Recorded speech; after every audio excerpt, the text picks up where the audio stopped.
Hey guys, it's good to see you again. I know it's been a long time since I've posted. School's just been pretty busy for me, but I just wanted to check in and kind of explain what my first quarter was like in clinic. I really wanted to get some good material for you guys so I could share some really interesting realities that I've experienced so far. And so I first want to preface this by saying that everybody's going to have a different take, a different story, a different opinion about their first experiences. And I just want to let you know that this is my story and this is my experience, and it may not be consistent depending on who you talk to. Now, I wanted to share 3 expectations of what I had before getting into clinic versus how it actually was when I got there. And let's just get right into it, guys. My first expectation was that I would need to have every answer for my patient while I was in the exam room. Otherwise, I would feel a little bit incompetent, or that I couldn't really take care of the patient to my utmost ability. And I just want to first say that no one doctor has every answer at any given time. Even the best doctors I know and that I've shadowed and that I've experienced being with, is that they also don't have every answer too. And often they'll go and look up an answer if it's a really difficult case or a difficult type of presentation of a case, whatever it might be. And by all means, you don't have to have the answer on the spot at any given time either, but it is important for you to try your best to look up an answer before they leave your office to best take care of the patient. Now, I always thought, what would it look like if I wanted to go look up an answer or go talk to my attending doctor while they were in the exam room, because I didn't want to just get up and leave the patient and have them wondering what was going on. But in reality, the patient doesn't really know what's going on, and they're just there to follow your directions. So what I've thought really helps is either after you're done charting or you're done with a certain test, simply just get up, walk towards the door, and say something like, "I need to go talk to my attending doctor," and we'll move right along. Something along those lines will help ease the transition for you to go ahead and look something up. And that way you don't look exposed or vulnerable, without having the patient know that you might not know what you're doing. So it is important to kind of guard your credibility that way. So even though if you do go up to look up something or talk to your attending doctor, you sometimes won't always have an answer, but that's okay. And in times like that, you need to be straight with the patient and say something like, "We don't have a confident answer for you right now. I can make an educated guess that it might be this type of diagnosis or treatment, whatever it might be. But to be safe, let's go ahead and get a second opinion, and here is a doctor or a list of doctors that can help you out with that." Because at the end of it, you want to be really you want to take care of the patient first, and not guard your ego, is the main point I want to get at. So that was my first expectation.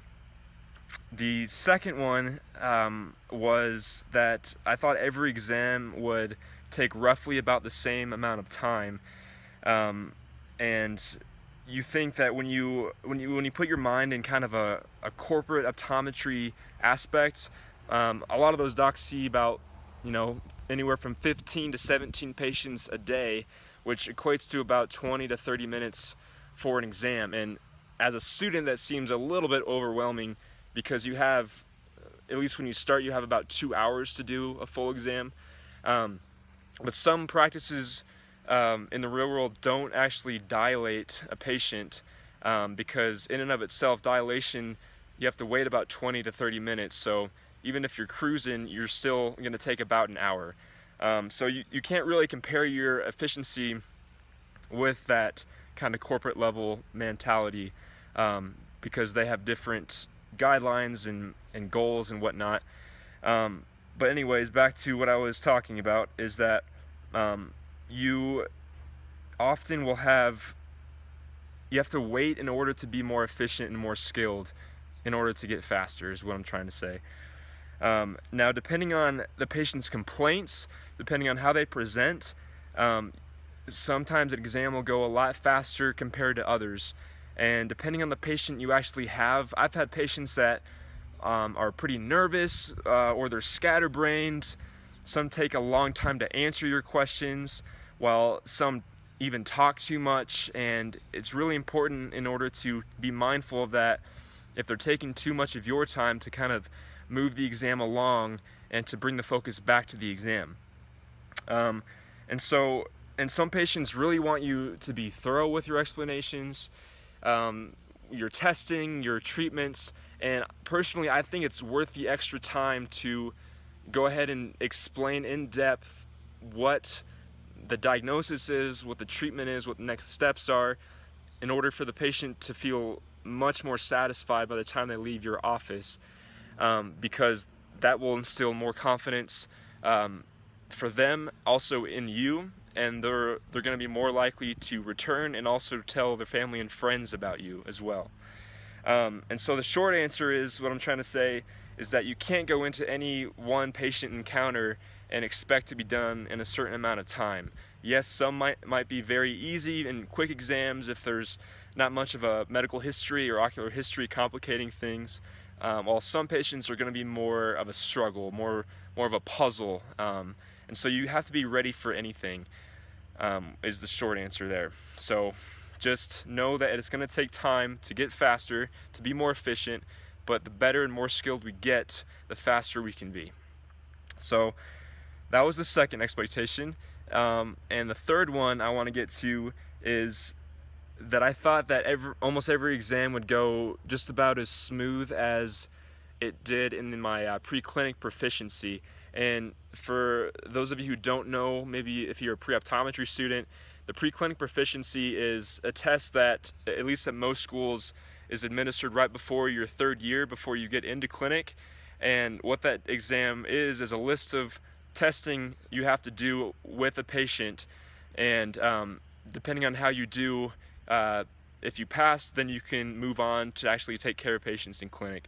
Some schools do it differently, because some students actually get into clinic in their first year, but it really depends school to school. This is how most schools do it though. But anyways, what I'm trying to say here is that the pre-clinic proficiency is a good snapshot of kind of what to look for in a real exam.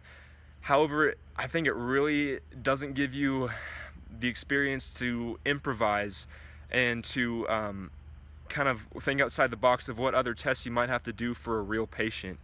And so depending on how patients present, it might warrant other testing, whether it's on a machine, like an OCT or a visual field or whatever it might be, or is this some other test you have to do in your office. You have to really be astute to what tests are important for the patient, and also what would be important to cut out of an exam, because you know it might not give you any more new information to help the patient in their diagnosis. So in a word, it is a little bit of a mess, but that's not really tended to have I don't want it to have a negative connotation, because it is sometimes a puzzle, sometimes it's fun, sometimes not really, but it really looks like this picture that I want to show you right now. I'll put it up, and as you can see here, it's on the left side, it's what we expect it to be versus what it actually is. And this is exactly what it's like. And the reason for this is because the patient's chief complaint can really be anything. You know, patients don't come in saying, I have blurry vision OU at distance, whatever it is. It's usually not that simple. Along with that, you know, having a conversation with the patient, charting, thinking about the next test, it's a lot as a brand new clinician to take on. And it's something that is just built on the more and more you do it, the better you'll get at it, and the better you're able to shift focus from one thing to the next. And something that I've really practiced recently, that's helped me a lot with shifting focus and maintaining focus, is guided meditation. where they have you, focus on your breath and then think about something else for a few minutes and then come on back to focus on your breath again. And I think that's really trained my mind to be more organized and to be more self-aware of where my mind is type of a doctor. So I think not only is that important to be a good clinician, but also in your personal life as well.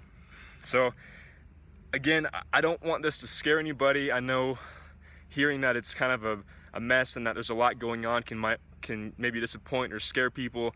That's not the point I'm getting at. I just want to shed light on the situation that the reality might be a little bit unpredictable, and that some patients might be a slam dunk and some might be a little bit of a puzzle. And they call doctors' work a practice because you're not truly done practicing, as cheesy as that sounds. But if you truly love taking care of people, love taking care of their eyes, then the adversity is worth the grind.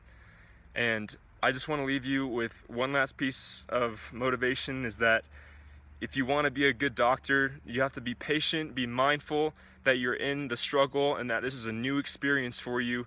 And each and every patient will teach you something brand new, and you will get better the more patient you are and the more dedicated and in control your mind is.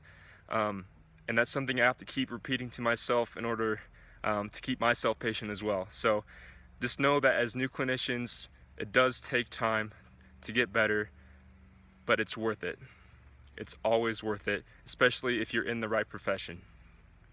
Guys, that's what I wanted to share with you today. I wanted to let you know that I'm always here to answer questions, as always. If you like this video, go ahead and give it a thumbs up and subscribe if you haven't already, and we'll see you guys next time. See ya.